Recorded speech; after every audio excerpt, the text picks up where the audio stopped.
And we are back at the Portland Sports Arena. I have to apologize. Oh, that's quite a trophy. I was so excited by that February 16th card with all those extravagant matches that are on the card that the trophy there, I was beside myself. I'm embarrassed. I'm embarrassed for the two young men. Folks, that trophy that we were presented, it's my fault. I apologize. That trophy was from the fans of the Pacific Northwest. They presented it to Steve Dahl and Mr. Peterson because they love the guys, and that's for defending their belts as many times as they do. And it's just a heartfelt thing from the fans here in the Northwest to those two young men. And please accept my apologies. Well, the fans appreciate Scott Peterson and Steve Dahl and the way Scott and Steve are constantly putting those titles on the line, and they're working for the people. And that is the people's trophy to them, and that's great. That really sounded dumb. I don't know what they give it to. I was so beside. Now look, now we got this match coming up. Folks, you'd have to be here for the mayhem that's in the sports arena. And this is the first time I've been back in 5 weeks, so I apologize. What is Rip Oliver doing? Ladies and gentlemen, the next event will be one fall. Now, Rip Oliver has insisted that he has two sons that's on the amateur wrestling team, and he wants to show this big ninja what amateur wrestling is really about. So this bout will be collegiate rules, amateur style. What? Is that what you want? That's what he wants, amateur rules. Okay, introducing. The agreement was the kendo stick stays in the dressing room, so get it out of here. Introducing in this corner, 246 pounds from Florida, Rip Oliver. His opponent in this corner, 320 pounds, the American Ninja. Brian Adams, the American Ninja. I don't think Brian knew, really, that this was supposed to be an amateur. Low point, get out on all four. Now, you know this is not going to... Rip Oliver may start out this way, but he's not going to end this way. Hey, it's amateur rules, and Rip's already trying to sucker him to take the Brian's asking for the PA mic. Why should I be the one to get on all fours first? Why don't you go down first? You're such the expert, why don't you go down first?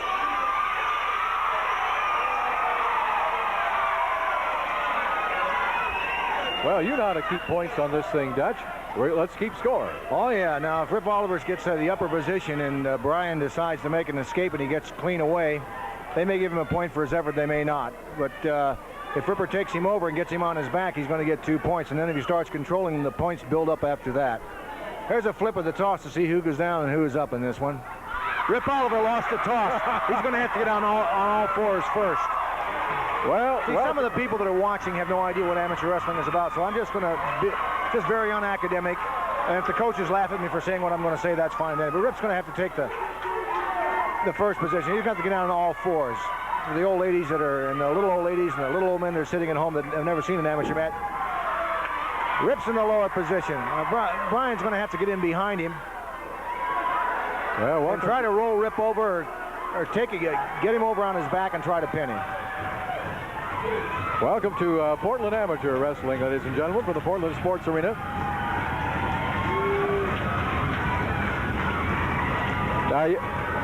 I cannot believe that Rip Oliver is going to go through with this amateur thing. Well, Rip was quite an amateur before. You didn't know that about Ripper. He was quite an amateur. He may come out there and sit out on him and get away from him. Let's see what Brian Adams knows. Brian Adams is taking his good-natured time getting up there. In amateur wrestling, there's a time limit you have to do that, but not here. Well, Brian Adams was starting to move in on him, and Rip got up again. Rip's a little mad. I think he's trying to confuse him. Oh, Remember how cagey Rip is. He's going for the... I'm going to get out on all four, brother. I'm not going to stay down there. You're going to be like, put it on there, brother. I'm going to ride you. All right, so here we go. All right, now we're on the way. Rip's trying to sit out. There's an escape. Rip's going for a leg, trying for a leg. He's still rolling around the mat. Brian's going for control. They got him behind him. He can't quite control him. Now he's in behind him and sitting. They got him on his back into the ropes. I don't think he's going to get a point for that. So no points so far. Well, not according to the referee, Sandy Barr. And referee Sandy Barr has refereed some amateur matches. But you notice Rip went for this. That's like going for the edge of the match. Well, edge of the match. T. Yes, there you go. And it looks like a whirling dervish out there, Dutch. Well, you would too if you had 590 zillion tons chasing you around, wouldn't you? Now, that kid weighs 290 pounds, 300 pounds. In amateur wrestling, don't they have a circle that they have to stay within or something? Well, no. If a guy gets in trouble, he can inch his way over to the circle, get both bodies outside that circle. The referee has to break it, and they have to start all over again. But usually in amateur wrestling, you don't have one guy that weighs as much as Rip and another guy. No. Rip's giving up 50, 60 pounds here. Yeah, because Brian Adams is just a huge individual. You have no idea, folks. You have to come down to the sports arena. Get your kids off the street on Saturday night and come on down here. Now the crowd really getting on Rip right now. He's trying to calm. He's trying to quiet them down. That's not going to work. But now Brian Adams is in the amateur position, and here goes Rip Oliver. Rip's not ready yet. It appears that Rip has hurt his shoulder. At least he's. Oh, no. It appears that he may have hurt his shoulder. Stretch it a little bit. Yeah. He might have a stitch in that shoulder socket. What do you think? I think he hurt his shoulder the way he hurt his thumb. That's been bandaged for the last. Oh, watch out! What's that? Come on. What was that? He just rubbed. What was that? Chalk? Oh, he just rubbed chalk. That's rosin. That's amateur chalk, Dutch. Whatever you'd like to say, it looks like rosin to me. Oh, There's a clothesline by Oliver. Sandy Barr is down. He's hurt. Brian Adams can't see anything. He can't see where. There's a. This is elbow ridiculous. We need some help in here. He's putting. Oh, here comes Steve Dahl. Here comes the riot squad. They're trying to get a hold of him. Well, I didn't think this was going to stay amateur very long. All four of them jumped in the ring. The assassin, Scott Peterson. Mike Miller's in there to try to protect Brian Adams.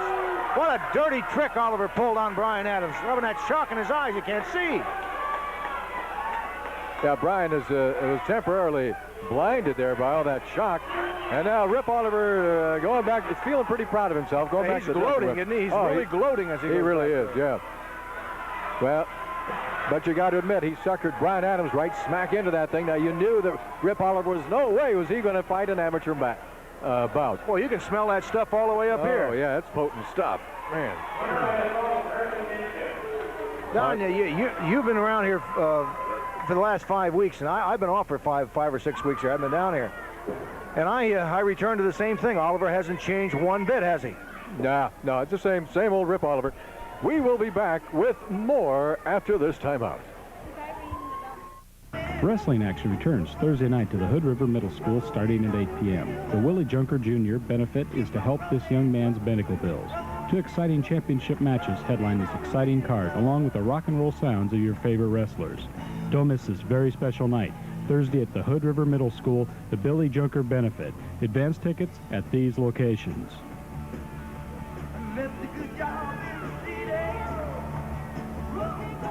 The Salem Armory rocks out with the biggest extravaganza in years, Thursday, February 4th, featuring a bunkhouse battle royal for $2,500, plus a coal miner's glove match, a lumberjack strap match, and 2 championship battles. And if this wasn't enough, your favorite wrestlers will rock and roll before the matches with one of the Northwest's hottest bands. Remember, Thursday night, February 4th, at the Salem Armory, the biggest extravaganza in Salem's history. Advance ringside tickets at Bill Beard's Sporting Goods in downtown Salem.